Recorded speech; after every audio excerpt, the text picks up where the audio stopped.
ஆதாமுக்கு பொண்ணு பார்த்தவர் யாரு? பொண்ணு பார்க்கல, பொண்ணை செஞ்சே கொண்டு வந்தார். கட்டிக்கு போற அந்த பெண்ணை பார்த்தப்ப என்ன சொன்னா பாருங்க, 23 பாருங்க. அப்பொழுது ஆதாம், இவள் என் எலும்பில் எலும்பும் என் மாம்சத்தில் மாம்சமுமாய் இருக்கிறாள். இவள் மனுஷனில் எடுக்கப்பட்டபடியால் மனுஷி என்னப்படுவாள். முதல் முறையா வேதத்துல கவிதை காணப்படுது.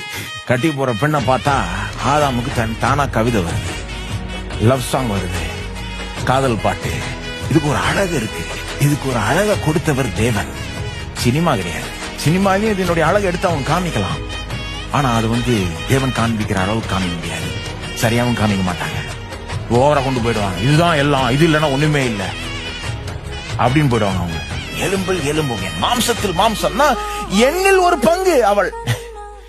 She is a part of me. அவள் வேற யாரோ கிடையாது, என்னில் ஒரு பங்கு.